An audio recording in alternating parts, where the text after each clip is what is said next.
Today's episode is brought to you by Patreon. If you're interested in supporting the show, go to patreon.com/JoshuaVelas and become a $2 backer today and get early access to the new episodes. I'll be leaving a link in the description down below, but for now, on to today's episode.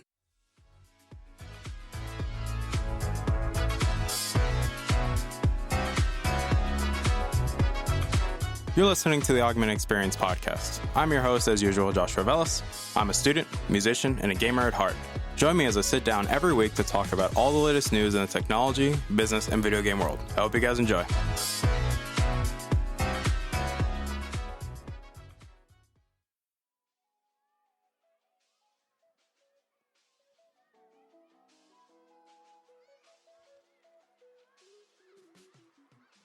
All right, everybody, welcome back to the show. My name is Joshua Velas. I am your host as usual. And obviously, today is a episode 50th special like you guys voted on. And obviously, this is the big interview episode, so I hope you guys are going to enjoy this one. So obviously, we're going to do a little bit different around here for this episode, especially because normally you guys know how the interviews usually go. I tend to, unironically, end up taking most of the spotlight for some reason. But I think this one's going to be a little bit more of letting the reins loose because I actually have two people that are more knowledgeable on a topic that I actually don't even know. So I'm going to let them introduce themselves and we can pretty much go from there, guys. Hello, I'm Dr. Donna Hamilton and I am a biology professor at the University of North Texas, Dallas. My name is Richard Burgess. Hello, everyone. I'm an instructor at in the College of Engineering at Texas Tech University and also a Ph.D. student in Systems and Engineering Management. All right, so thank you for Mr. Burgess and Dr. Hamilton for coming on. Obviously, I think you guys have heard me mention Mr. Burgess before a little bit when we mentioned a little bit of ethics when I think it was during the Mainstream Gaming with Garrett. Obviously, Mr. Burgess was one of my professors at Texas Tech during my time. Well, still there. So he was my engineering ethics professor. So I wanted to have them on to talk about a topic that I asked them to come on originally to just come on and talk anything regarding ethics and something related to the field of engineering. But obviously, we ended up turning this thing into a little bit more of basically a multi-conversation over something far different. And I'm going to let them talk about a little bit of what they do and, let them decide how they want to go into explaining the topic. So. All right. Thanks. So the topic that we're going to talk to you about is one area that the two of us collaborate on. And this is the area of biomimicry. And so I think we need to define that term because one thing that we found out very quickly is that not everybody agrees what that word actually means. It's one of those words where everybody says, yeah, I know what that means. But in fact, we're talking about different things. So for our purposes, what we're talking about with biomimicry is human-built systems or structures that are mimicking something that we have observed to work in nature. And so that's kind of the broad strokes of what it means. Yeah, no, I would agree with that characterization, and I think the appeal is, and we can delve into this further, but I think the appeal, especially in the domain of, say, engineering, is we have a lot of time-tested strategies and materials that engineers are interested in imitating for successful deployment in a variety of applications. Yeah, so that pretty much covers the idea of what biomimicry is. Obviously, guys, based on who I am, I have no idea what that is. But obviously, I talked to Mr. Burgess and Dr. Franklin a little bit about it, and they've even sent me an article regarding it. And so I think it's pretty much, asking the question is why did you guys actually choose to study biomimicry? What made it stick out, out of all the, many topics that people always consider, big engineering questions, why is this something you guys decided to research out of all the other topics? Well, it came out of actually a conversation that the two of us had. So we were talking about, we were talking about autonomous vehicles. That's what it was. Yeah. Autonomous vehicles. And he mentioned that some of the programming systems that they use in autonomous vehicles are modeled on animal systems. And so some of them are modeled on ant colony systems of travel. Some of them are modeled on the birds, right? The bird migration, the V's of the geese. And my question was, so you're modeling these systems, but in the animal systems, the individual doesn't matter, right? So the individual goose or the individual ant doesn't matter. It's not important. Individual survival doesn't matter. And I kind of was worried. Like, are we really basing these systems of autonomous vehicles on, a system where the individual doesn't matter? Because I assume that in a autonomous vehicle system, you would want the individual to matter. Yeah, I think that pretty much makes sense. So, yeah, I kind of see what you're going with that. So, like, I think there's also another thing that it's kind of interesting, though, that I think a lot of people tend to forget, especially when we're going into topics like, especially like creating, like mimicking nature in some designs. Obviously, I think that there's some areas that it would make sense to do that, but obviously, a lot of people are like, okay, there's still some gray areas or areas that we've tried this and it hasn't worked before. Like, and I think this is a great segue of really going into it, like examples of biomimicry in our society. And I think obviously if we want to start with the negatives first, I think starting with negatives first, at least, because I think it's being honest with some people that, Apple has done the same thing with the whole keyboard thing with the butterfly keyboard, right? Which is they decided to take the ideas of designing a keyboard and replace the traditional X pattern that's normally on keyboard switches and switch them for butterflies. They call it the butterfly keyboard for a reason. The only problem is that while it does act in the same way as a butterfly when it's flapping its wings, it's also as fragile as a butterfly wings. And obviously that plays some negative effects because it leads to unreliable keyboards essentially for computers. And obviously I get what Apple is going for with their whole design language, that they want small, thin, like minimal, and they considered future, like making it look like the future, but obviously at the cost of practicality. And it led to a lot of other issues, like obviously using a smaller keyboard and everything with the butterfly because it's so thin, heating for the CPUs, and obviously hasn't worked out so well. It's led to thermal throttling and a lot of big issues, and it's led people to leaving Apple for other products. And even though people that don't like using Windows, they just leave using MacBooks because they're like, well, we can't work with this. Like, we can't do our daily routines with these products. And like, obviously it leads in a whole other discussion of like high school students having MacBooks for notes, but I'm like, okay, that's stupid. Let's be honest here. That's a little bit overkill. You guys are not doing anything to use that.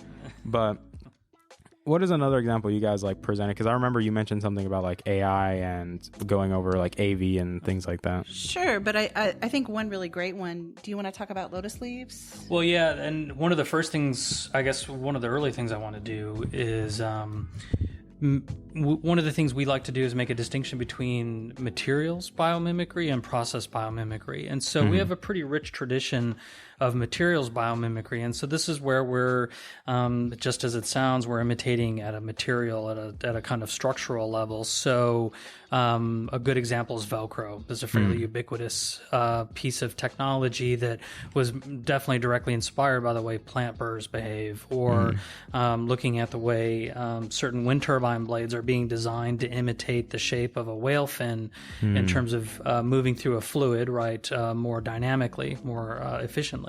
So there's plenty of examples and successes in the materials domain. Where we kind of have focused to a certain extent more recently is in the process domain. This is where things like the aforementioned optimization strategies with ant colony movement or swarm movement with birds, that's where we're starting to see some process level kind of imitation. The Lotus Leaf is a great example. The kind of, I guess, stands between these two domains. So engineers were interested in developing a paint that was basically self-cleaning. And so to this end, they looked to the Lotus Leaf because Lotus Leaves are really good for letting water just kind of roll over them. They're hydrophobic. And so water just kind of runs off, and it tends to run and wash some of the grit off of the leaf at the same time.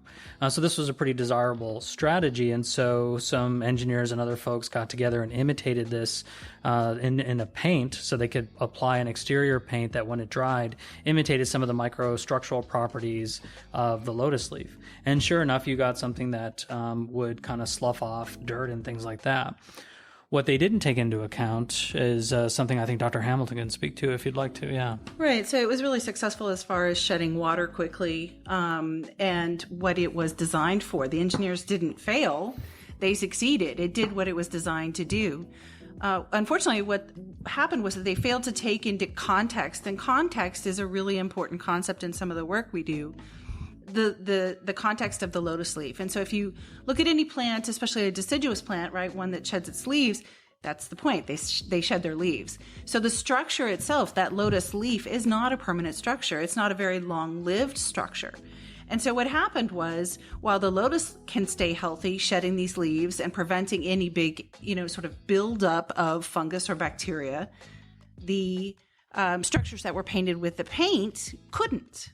And so they started to see huge buildups of bacteria, huge buildups of fungus in this paint. And so while they succeeded, they had this problem that really should have been foreseen if they had considered the context. But it was, and they fixed it now, and it was cost a lot of time and money to fix. But that's clearly a pretty simple, I guess, example. And there have been examples too of where the biomimicry, the structure or the system being mimicked, is misunderstood.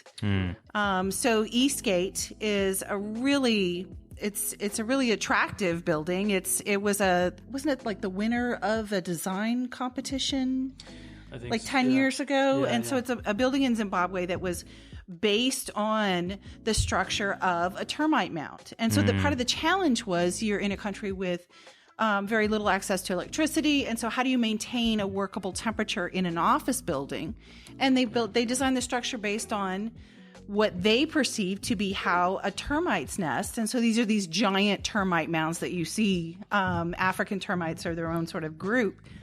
And they based the building structure on that. And it was super successful. They basically built this building to be kind of an induction system where they had the hot air going out the top of the building and cooler air sweeping in through the side of it, so that they had constant airflow. Well, so it was successful. But that's not how termite mounds work. And so it was based on a faulty understanding of the termite, but they got lucky because it totally did what they needed it to do. But so sometimes they get lucky and sometimes they don't. It's really important to understand the context and the biological basis of what you're trying to mimic. Yeah, and I think even recognizing the current state of your own knowledge or understanding of the system, right? So kind of know what you know, and conversely know what you don't know. So the Eastgate Center is exactly, it stands out as a really pretty profound success. I mean, the challenge was to build this office building in Zimbabwe without air conditioning.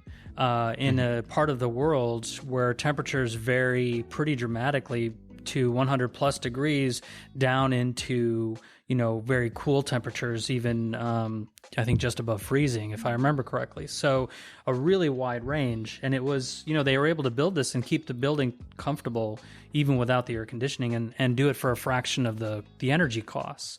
So to sort of stand it as this success, but as Dr. Hamilton mentioned it, to a certain extent, they got kind of lucky based on the process they thought they were imitating. I think it's also kind of a dangerous thing too, is that I don't think I think we even talked about this in class one time, especially because your expertise is more in ethics and ethical principles. And I think that kind of plays a good question. It's like, are we really going to play like a game of chance with people's lives in that aspect? Because, there's some aspects where, it makes sense. If we're not really using people as I'd say basically toys in this scenario. Yeah. But I think, doesn't that present like an ethical question? Like, hey, are we really are we doing the right thing here? Like, we're also playing with people's lives. Because like I said, this building was based on a misunderstanding of how an anthill works. So it's like and they got lucky. Like, if anything went wrong, things could have went wrong really easily. Well, and I think that actually circles back around to the AV systems that are based on these social insect systems. And do you want to talk about that, like some of the decision making for those AV systems that don't match the animal model? Yeah, so I think so. There's a couple things to keep in mind. I mean, what I think makes this such an interesting topic from an ethics perspective is there are kind of overt threats to human health, welfare, and safety, right? So those are definitely things to pay attention to. If you're looking at something like the Eastgate Center, part of what you're looking at is whether or not people are being kept in a comfortable temperature environment. And so someone might sort of be initially cavalier or dismissive because, well, there's no safety issue here. But when you're talking talking about millions and millions of dollars and people's comfort and productivity, there's substantial outcomes as far as the welfare of people are concerned. And I think it's easy to kind of glaze over that. To Dr. Hamilton's earlier point, the issue with doing these kinds of crossovers, and I think it's especially true in process biomimicry, is there's all kinds of values or at least purposes that are implicit in the natural system that people may not be aware of. And so when they're doing this kind of copy and paste approach to biomimicry, they're importing purposes that might be at odds with our purposes or our sort of desiderata. So the optimization is a pretty good example of this. So the idea with optimization strategies is to coordinate the movement of multiple in this case, vehicles, right? So if we have autonomous vehicles and we have a mass amount of autonomous vehicles, and we want to, say, move them between point A and B as efficiently as possible, we might look at how other critters around us manage to do that. And so ants, for example, are very good at identifying the most efficient path between A and B. And so there's a whole kind of approach called ant colony optimization that looks to coordinate the movement of autonomous vehicles in a very similar way. Well, we really need to dig into the mechanism of that as well as the assumptions. So the mechanism, when ants, for example, navigate between 2 points, you have some initial ants that go out and they're not going to find the most efficient path right away. But what happens is they drop these little sort of pheromone packets periodically. And as more and more ants stumble on the correct path, there's a greater density of pheromone packets. And so the ants learn to follow the one with the greatest density because that ends up being the most efficient path. Yeah, it's an easy way to identify, hey, like, basically you're choosing, it's like, okay, so this one doesn't clearly have as much in comparison, like there's not enough here, but this one is like piping hot, like, right, so we're exactly. Yeah, think about it like the nature's version of Waze, right? Yeah, I mean, pretty much. right, so you're getting this kind of feedback, but let's think about what that requires. That means individual vehicles have to be sort of subsumed to the collective good. In other words, my vehicle might be the one that has to figure out what the least efficient path is. And then there's also, what information am I leaving behind? What's the equivalent of a pheromone packet when you're in an autonomous vehicle? And how much information about me in particular, or at a minimum my vehicle and where I'm at any given point in time, is now out there for some level of public consumption. So there's, for example, privacy issues. Again, all of this in the context of nature is less problematic if you're looking at a collectivist system, right? It's not the welfare of the individual ant or the welfare of the individual bird that's important, it's the collective good. But if you think about a society like the U.S., which is very individualistic, let's say, if we paint with a very broad brush, people may not be so sanguine about, them being subsumed to the greater good. They're like, I don't want to be subsumed to the greater good. I want to get to my office as quickly as possible. So I don't necessarily want to be sacrificed for the greater good. And if we don't bring those assumptions and those purposes, if we don't put them explicitly on the table, then we're going to get a whole lot of things with our copy and paste procedure that we might not have intended. So that's kind of a rough... Right, and just to expand a little bit on that, so it goes, the concerns are really kind of broad, because it goes from not being perhaps willing to submit to the greater good in terms of time. So maybe I'm going to be 15 minutes late instead of 15 minutes early because that's for the greater good. So that's one end of the spectrum. But the other end of the spectrum is in a crash scenario or where there is absolutely going to be a death, the decisions that are made by these autonomous vehicles as to who dies, how many die, like it goes the whole spectrum. And I think for some Americans, it's actually the same weight, right? Because if I'm in my car, I own my car, I want to be on time. Like, I do not want to be 15 minutes late. Like, that's my car. That's why I have a car. That's why I don't take the train every day, is because it's on me. And so that's almost, maybe it's hyperbole, but I think Americans in particular are going to feel very strongly about increasing the commute for the greater good. Yeah. But of course, then when you really do get up to the higher stakes of if there's some wreck scenario, I want to survive. I want to be the choice. And so if everybody wants to be the choice, then how does that work? What does that look like? Yeah, I think that even leads into like personal thing that I've even talked to people about, like the whole idea of like, I know it's kind of off topic, but it kind of relates to the whole idea is like, you know, being the, like, you want to be the one that, like, I don't want to be like, hey, you know, I'm fine with laying down my life for the greater good. Like most people in the U.S., based on examples I've seen, they're like, yeah, about that. Right. Right. Like, I'm trying to go to work. I'm not trying to die today. But it's kind of like the whole thing I tell people, like, you know, when they say like bad advice, when they say like don't follow your passions and things like that, because I found that it's interesting that somebody consider that bad advice, because I'm like, well, it kind of sounds fair, you know, like follow your passions. That's just like, if you're passionate about doing this, you should follow it. But then somebody brought up a point. Well, think about it like this. If everybody would follow their passion, then who would be the ones that would be doing the maintenance work or civil work? And I'm like, I think it's true. I mean, I would argue, you know, I teach a lot of returning students. And so I could argue that some of those maintenance workers and custodians, for example, they're in school. They are following their passion, or they're artists, or they're writers, and they're paying the bills somehow.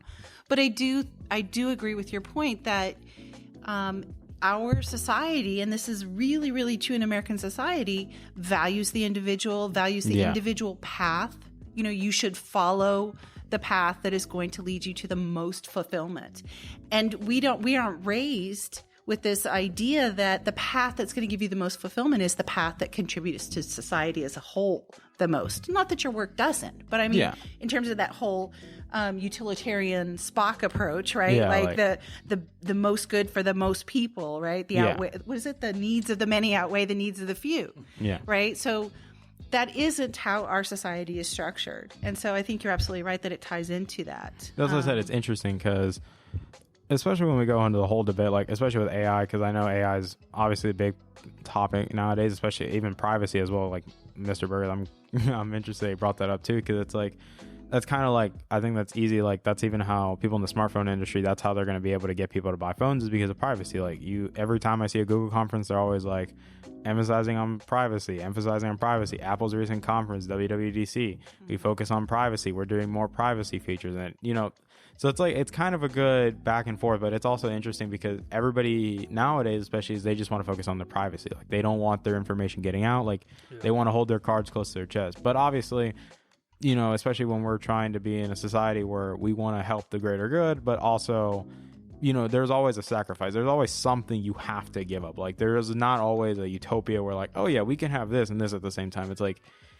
there has to be something that gives. It's compromise. And it's even what I tell people with the whole smartphone market. Like it's collapsed at this point. We've already peaked in sales and everything, and it's not going up anytime soon because the prices keep going up with phones, and they keep cramming in all these features that most people aren't going to use. Right. So that somebody brought up a point. They're like, instead of innovating, we need to compromise.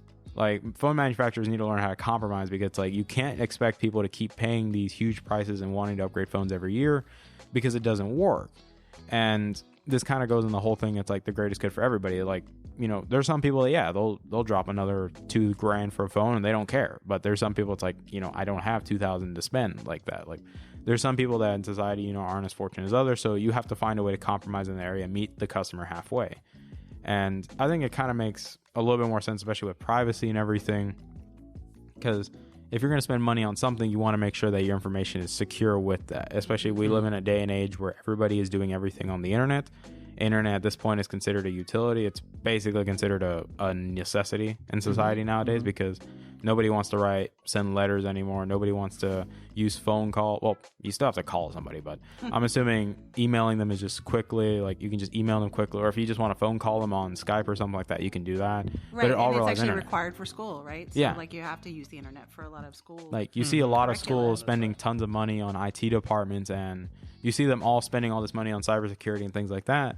So it's like, if we start going in this mindset of like applying some ideas in nature, we also have to keep in mind that, with like you even mentioned too, is like in nature does not care about what we're doing. Like nature operates far differently compared to human society in some aspects. Like they're not dealing with, you know, am I going to have an internet bill? Like they don't need to deal with all this stuff.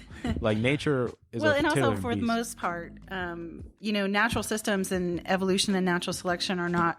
It works at the group level, right? It works at the population level. What's the best for the population? So it's very much not at the individual level.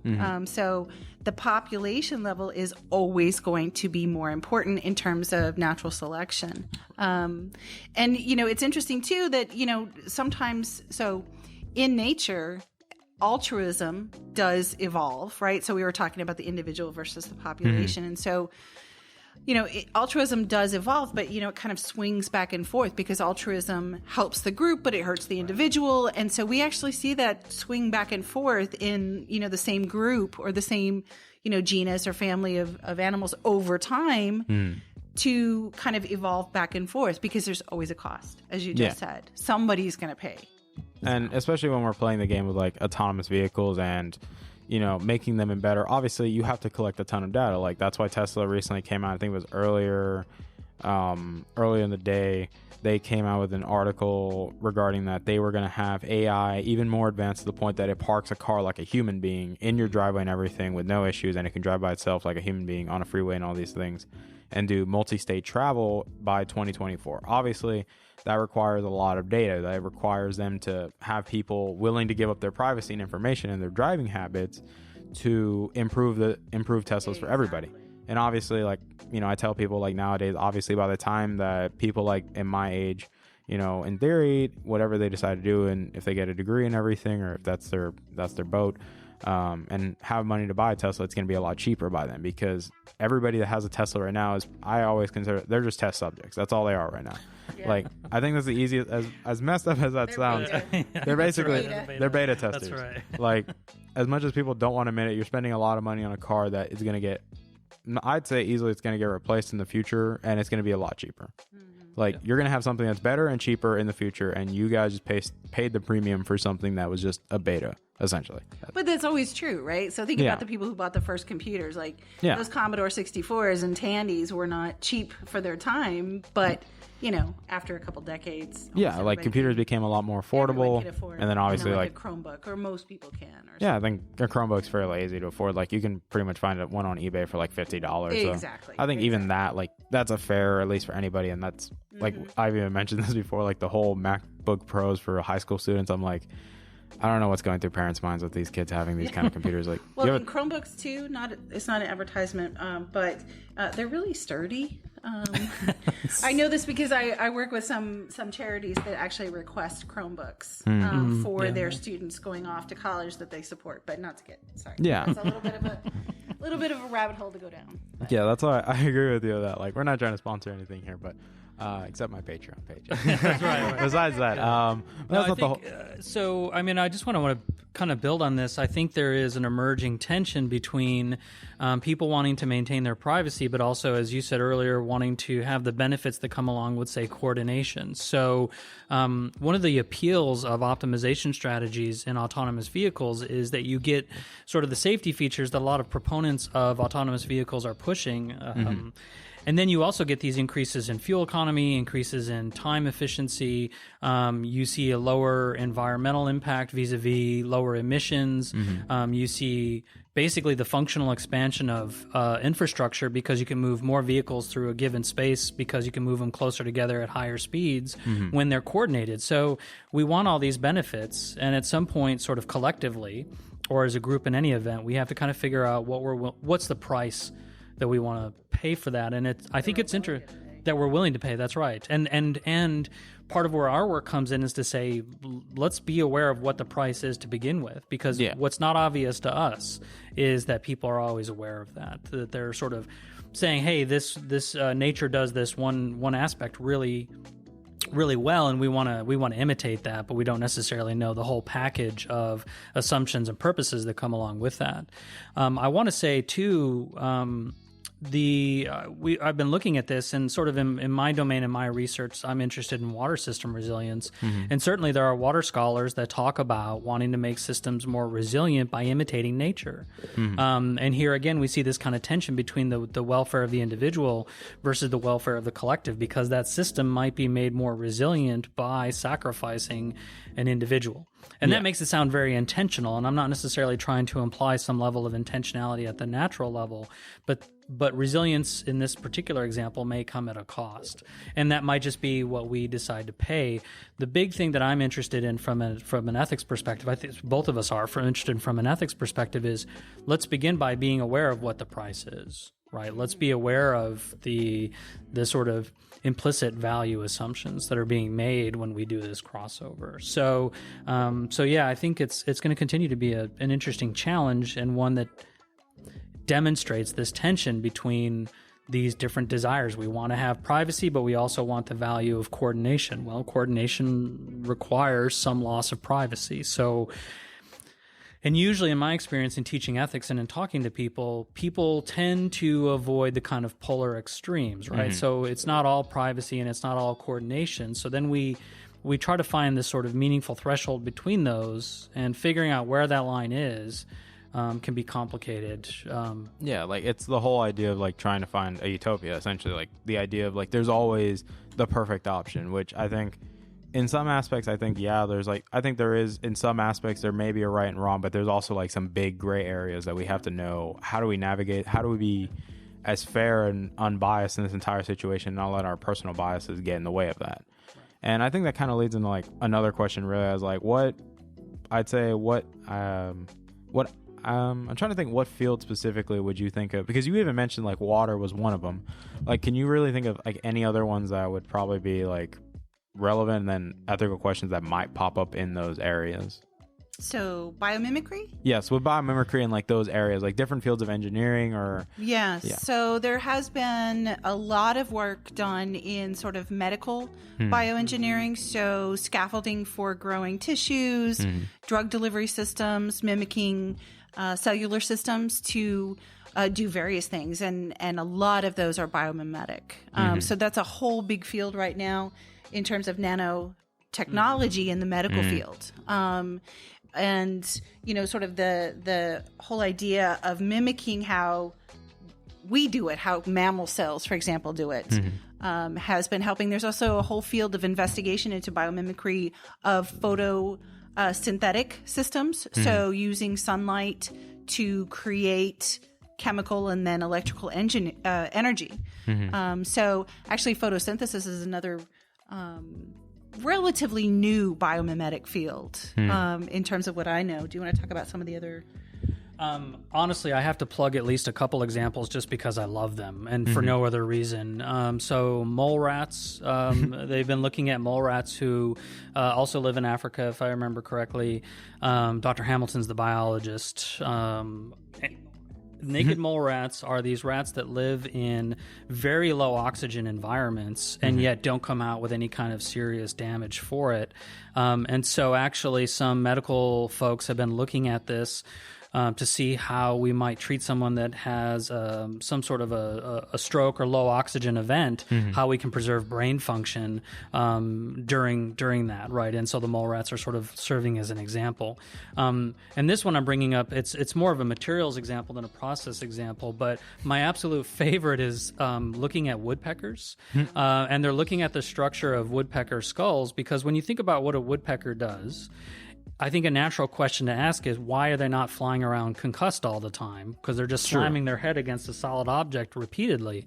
And so some scientists and engineers have been looking at how we might imitate woodpecker sort of skull structure for, say, helmets. So that has actually very, very positive implications. Very positive. The other area that I happened to learn about recently, and I don't know very much about it, is actually some economists.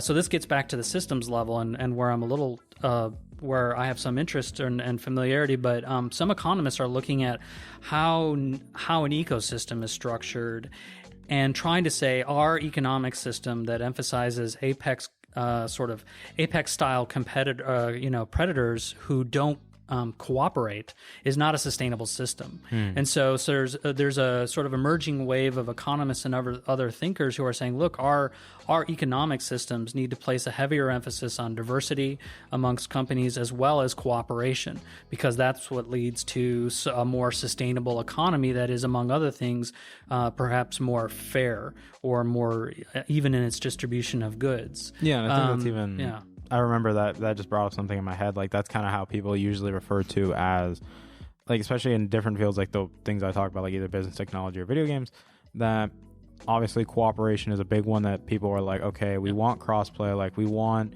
people playing with, obviously we want people playing on all their platforms together, and every game they play they can just play wherever they want. But obviously there's some downsides to it. Like obviously the main concern that people have is like Sony working with Microsoft and things like that. Like there's always, those two obviously are back and forth, and then the whole with console and PC, like the whole unbalancing and everything that comes with it. Like obviously, yes, like as somebody that just recently built a PC, I can definitely tell like there's huge differences between how a PC is going to interact with some games and how a console. Obviously, there are areas where a console is going to be better. Clearly, like racing games, obviously because the keyboard and mouse aren't so good for that. But anything involving like fast movements or reaction time, you know, it's also limited to who you are as a person, and I'd say probably your equipment to a degree. But it also depends on just the fluidity of a mouse compared to a thumbstick.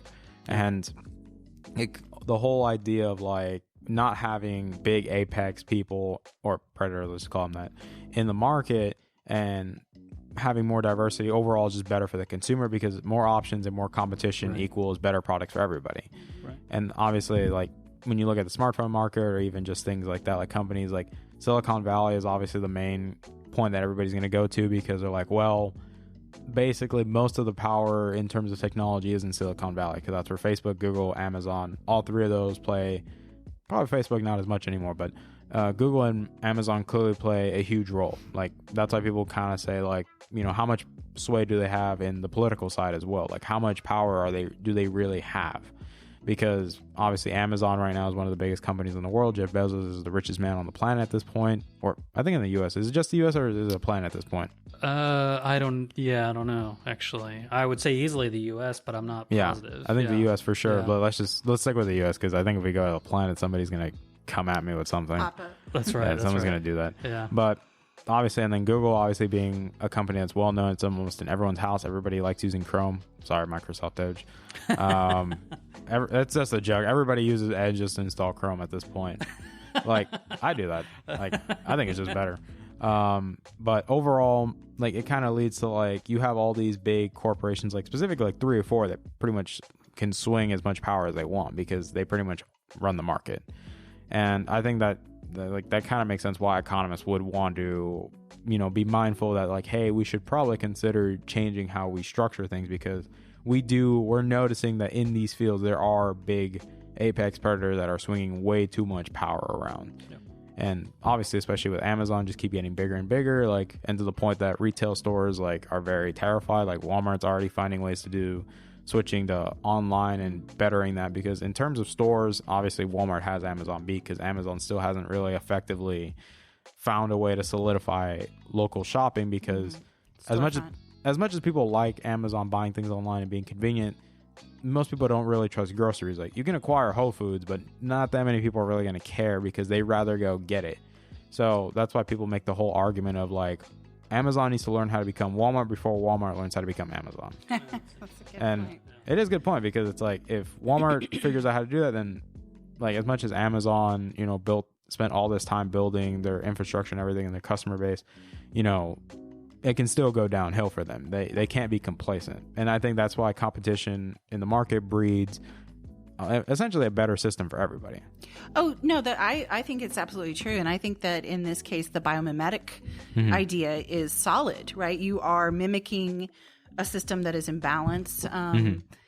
The issue then, once you start thinking about these things, like we don't want these, you know, too many of these top hungry, top powerful apex predators, but within an economy, within a marketplace, how do you regulate it? You know, we have antitrust laws, we have, you know, things in place that are meant to do that, but there's a lot of pushback against that shouldn't be necessary, that companies succeed by being the most successful, right? And it sounds a little, you know, like a loop, but you see what I said? They outcompete their competitors, and they're on top for a reason. And for somebody to come in and strong arm that to force diversity. I mean, you know, there's always, well, not always, but I think that there is a huge pushback against that idea, even with the antitrust laws that we have in place. Yeah, and paradigmatically, I think you would be looking at a sea change because, especially with publicly traded companies, there's a lot of emphasis on maximizing shareholder value, especially shareholder value insofar as it's measured at, say, a quarterly level.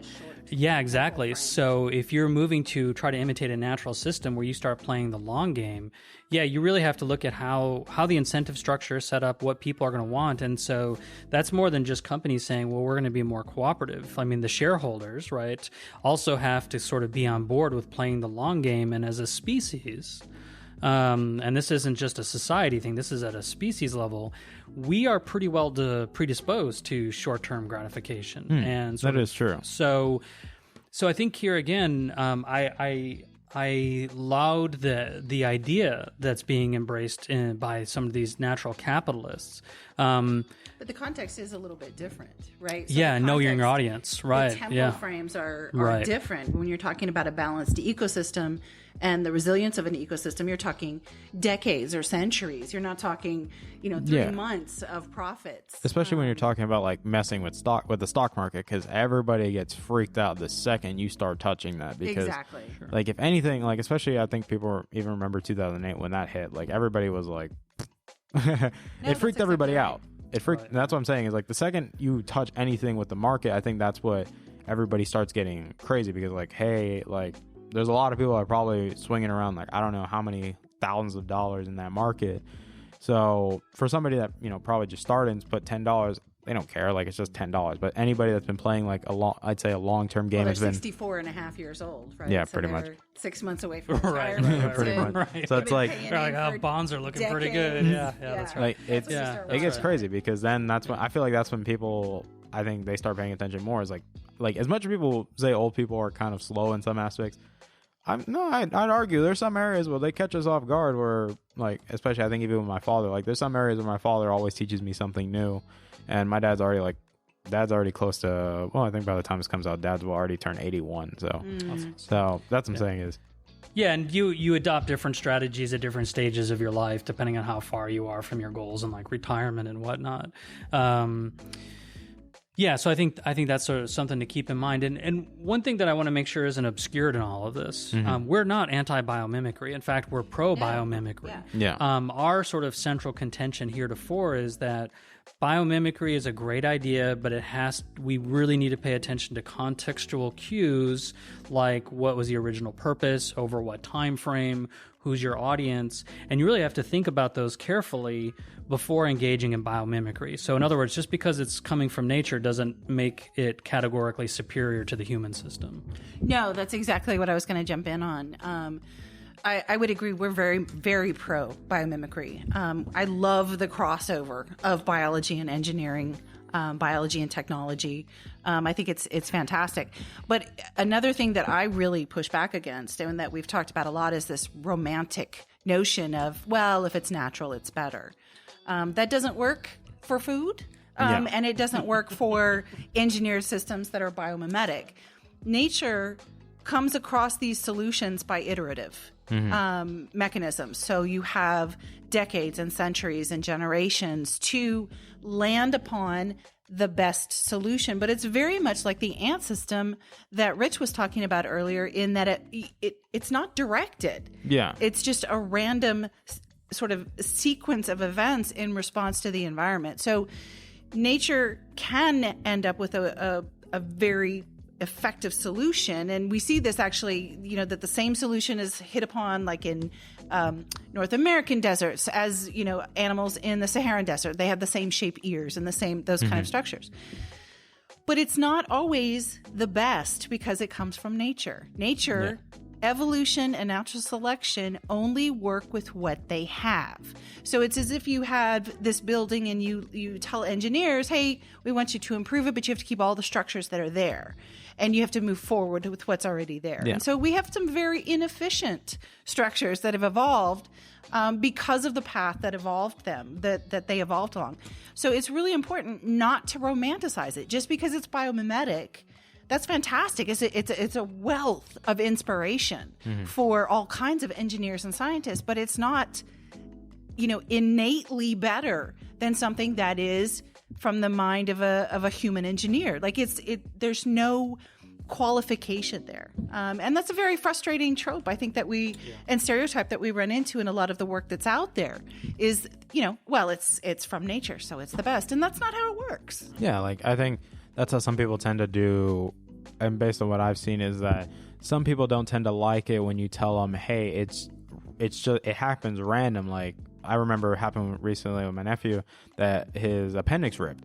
And we're like, okay, how does that happen? And people are like, it's random. Like you can't really force it to rip. Like if it's like a lottery chance, like obviously it's just a game of dice is what it is. Like you either get lucky or you get unlucky, but you have to be mindful on how to treat it and, deal with it appropriately. Like if it happens, you have to be quick to act. Sure. And I think that's just how our society is trained, is that a lot of people grow up thinking, okay, we can control every single aspect of our life. But obviously, I think when people get older, they start to realize, okay, we actually can't. Like, we can't control everything. There are some things that we just can't. Like, there's no matter what we do, it's just never going to work. Like, a prime example is when I lost my car. Like, I wasn't expecting for my car to hydroplane, and it did. And I was like, well, like, I wasn't expecting that. But I thought I could control it, but I couldn't because I didn't know how to. Right. But I think when you start telling people that, hey, it's random, like, you can't, like you just said with the whole anthill and the African building, it was lucky that it worked. It's random because it's not a guaranteed 100%. Like you can guess, I'd say you can get a percentage of like, hey, this has like a 50+% success rate. Obviously that's still 50%. Like nobody can guarantee 100% success rate in anything because things can still go wrong, especially with technology. Like Absolutely. As much as technology has improved human society since we had it, essentially, it's still prone to fail. Like we've seen like incidents with like space missions with rockets exploding and things like that. Like we've seen examples of it failing clearly. And I think that's just something people need to be mindful of, is the ideas of, it's great that we can take inspiration from nature, but we also have to be mindful, like it is random. Like nature doesn't deal with a lot of the things that we deal with. Like their aspects are, like the way animals live their lives is, I'd say very different than ours. Like in some aspects they work in the same mentality. For the most part, I would agree. Yeah, like in terms of like, I'd say people getting their moral structures, like families and everything, they take inspiration for how like animals interact with their young ones and everything. Like we can copy that, but I think there's some areas where like some people still question it, like, is this really the best choice? Yeah. And I would agree with your idea that humans hate random. Yeah. We really do. And that's why we have things like statistics, because we want to be able to predict unpredictable things. That's why we have predictive models for tornadoes, which are extremely unpredictable. And that's also why we have statistics for scientific experiments or engineered structures, because we want to see patterns. Our brains are wired to see patterns. We do not like random. We cannot deal with it, And so it is something that I think we fight against in a lot of ways. We don't like random, and we want to be in control. And I think that leads back to some of the issues with AI using these other sorts of systems to be in control of a situation. So we want to understand what's going on. So, which is good and bad, right? Like, so that has led to science, right? Wanting to understand what's going on, and engineering. But yeah, it's also led to, some crazy stuff, because we don't like not knowing the pattern. We don't like not knowing what's predicted. Yeah, I think especially when we're bringing in human life, like we're putting lives of people, I think that's when people don't want to start playing random. Because like I said during the whole course of this conversation, like when we brought up AI, nobody wants to be that person that gives themselves up just to make sure that, hey, it will work in the future. I don't. I want to come out of the crash just fine, thank you. Yeah, that's why. I think you put that on like one of the questions, like in one of the, I think it was a test. I think it was probably just to be mean. Yeah. I mean, well, what's interesting about some of the trolley responses, this idea of if you're in an unavoidable crash scenario, what's the best choice? When people don't think they're in the car, they tend to choose the scenario where the most lives are preserved. Yeah. And then I think when they're one of the people that now has skin in the game, the sort of changes. People change their mind a little bit. And so this sort of raises the idea of toggling your morality based on whether or not you're there, which is all kinds of interesting follow-up questions. So, I mean, one thing, so there's sort of two things that I wanted to build on or just kind of bring up here. I think this whole idea of recognizing where we have control and where we don't is extremely interesting, is timeless as far as philosophers are concerned, right? Yeah. So my background, in addition to being an engineering student, I have 2 degrees in philosophy, and we have a rich tradition of philosophers grappling with uncertainty and trying to hang human happiness on the things that are within our control. So I think that's worth sort of paying attention to, and figuring out where that line is of where we do and don't have control, I think is probably a bit of a moving target in our complex society. But the other thing, probably much more germane to what we're talking about today, that I want to emphasize is the conversation itself is interesting, and it's sometimes complex, and sometimes there are incommensurabilities that people aren't aware of. So what hasn't maybe come out yet is that Donna and I are actually married, and so we get to work together professionally, but we also have these conversations as a couple. And what's interesting is even sometimes we have a hard time communicating about, like, okay, if I'm coming at this from an engineering perspective and I'll use certain words that I can tell are going to make her twitchy, right? So there's part of this, part of what's incumbent upon people and engineers and biologists sort of looking at biomimicry is figuring out a language to share and a value set and an ability to sort of analyze these things. So I sort of bringing it back to what I said earlier about biomimicry. We're pro biomimicry, but what we don't want to see is sort of the silo mentality predominate. So we can't just be engineers trying to look at nature and copy and paste it. And it can't also be biologists sort of handing down fiats about how nature works. It has to be this cooperative enterprise, which I think people should just buckle up and realize that there are going to be times when, at a minimum, you have to clarify your terms and sort of what are your goals in doing this. Yeah. And that kind of builds on work that we've done in other domains as well. And you want to jump in on that? No, I wouldn't say anything different. I think that, when we're talking about values in nature and the values inherent in an AI system or any other conversation that we've had, it's really come out, and that has pushed us in some of this work.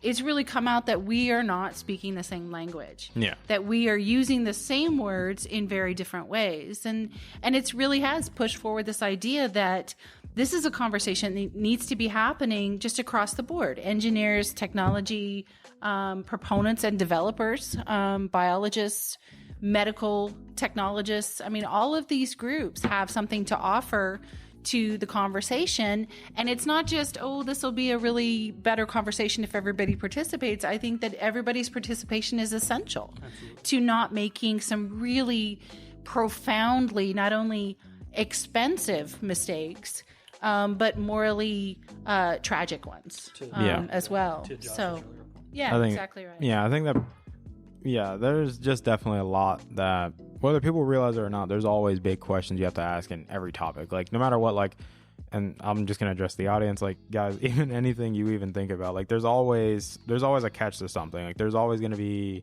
the pros and cons to everything, no matter what. There's not always in some scenarios, I would say that maybe there are some better options, like, drinking and driving. Don't drink and drive. Like, I think that's pretty straightforward. Clear cut. Like, there's clear-cut errors, but then you get into, like, more, like, especially when people start going to politically charged questions, then it becomes a little bit more of, where are we basing our morality and things like that. Like, there's a lot more gray areas, but I think based on time, we might actually be running out of time now. But I don't know if you guys have any closing thoughts at all, or... No, I think this has been really interesting. I would love to talk again. We could talk more about some of the actual applications of biomimetic systems. Certainly. I would love that. Some of the work that we're doing right now to push it forward. So, any last words from you? No, I think that's perfect. It would be great to touch base at some point, and also just to thank your audience for listening. Apparently, especially if this is a bit off the beaten path for topics, I appreciate anyone that decided to hang in for the whole time and listen to us and whatnot. But hopefully something useful and interesting in all of that. And I think to Josh's point earlier, that think carefully about the embedded questions in any technology that you're working with and thinking about and affected by, because they're there whether you realize it or not. So I think it behooves all of us to think carefully about these things. So I thank you guys for coming on and at least giving me this opportunity. Like, first big interview for the show, obviously, with people professionals. Like, everybody's still hitting me up, Josh, when is that other big interview? And I'm like, okay, that person is a very busy man. That one is not an easy one to plan, because there's a reason they call him Mr. Mobile for a reason. But I thank you guys so much for coming on. Like, I appreciate this opportunity, and I hope you guys actually enjoyed listening, especially the guys listening at home. If you guys enjoyed this episode, I know it's in comparison, like, sorry, Garrett, your record for longest episode got beat by a good amount. That's right. But I hope you guys enjoyed today's episode. I thank you guys for coming back and listening. I know that it's been very fun and planning this whole thing out and getting it all set up, and I know you guys have been waiting for this one, but I can't wait till you guys actually listen to it. But until then, I'll see you guys next time. Love you guys to death. Bye. Hey there. Thank you for listening to today's episode. I really appreciate it. Thank you guys so much for taking time out of your day and listening to today's episode. If you're interested in supporting the show, whether it be financially, clicking the follow button, or just sharing the episode, it all works for me, guys. Thank you guys so much for your time, and I love you guys to death.